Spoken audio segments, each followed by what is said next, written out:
श्री राधे राधे। प्रिय भगवतजन, आज की सत्संग में हम जानेंगे भगवान के विषय में। भगवान कहाँ हैं?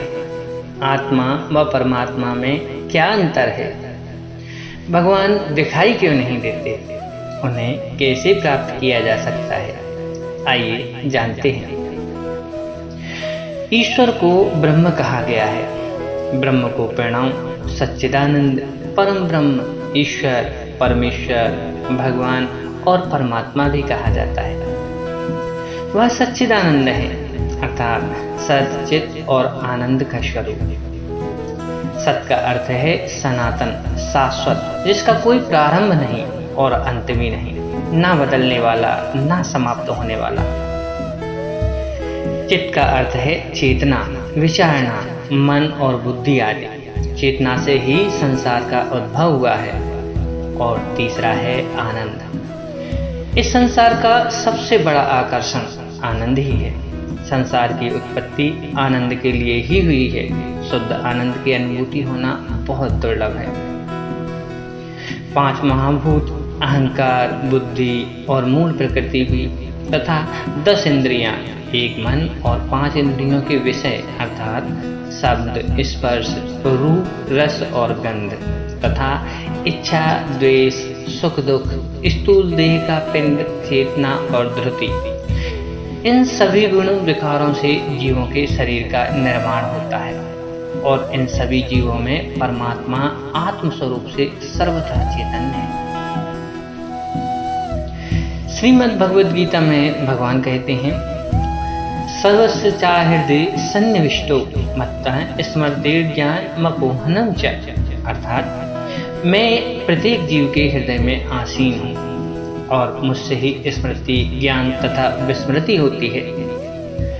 यहाँ ध्यान देने योग्य बात यह है कि परमात्मा आत्मस्वरूप से सभी में चैतन्य है, परंतु स्वयं प्रकट नहीं है। जैसे कि दुग्ध में घृत होता है परंतु दृश्य नहीं होता, और दुग्ध से बने किसी भी व्यंजन में घृत का नाम नहीं रहता, परंतु घृत का अंश व स्वाद हर व्यंजन में रहता है। जैसे कि हमें दुग्ध से घृत निकालने के लिए यत्न करना पड़ता है।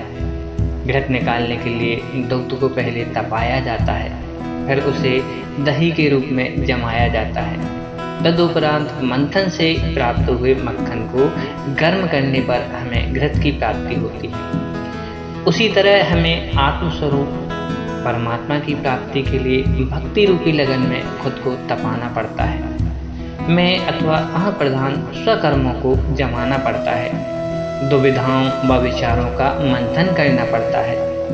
तदुपरांत स्वयं में प्रकट हुए सच्चे भगवत प्रेम से हमें आत्मा रूपी परमात्मा की प्राप्ति होती है।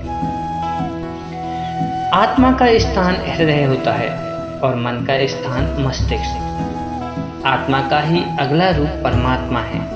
आत्मा जब तक राग द्वेष से मलिन होती है तब तक आत्मा कहलाती है, और जब भक्त या साधक राग द्वेष के विकार को नष्ट कर देता है तो उसकी निर्मल आत्मा परमात्मा स्वरूप को प्राप्त कर लेती है। बुरे या गलत काम का केंद्र मन होता है। जैसे ही यह सक्रिय हुआ, हमारे हृदय से आवाज आती है, सत्य पर टिको, गलत कार्य बुरा है, अस्थायी है।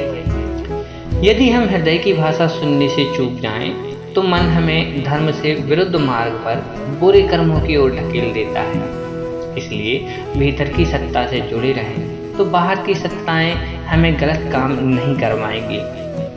गलत में एक आकर्षण होता है और सही में सहज आमंत्रण। हृदय पुकारता है और मन हमें खींचता है।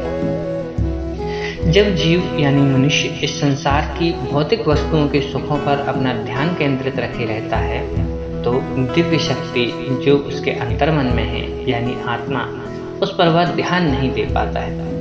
इसलिए वह परमात्मा को समझ नहीं पाता है। आत्मा और परमात्मा दोनों ही भौतिक पदार्थ नहीं है।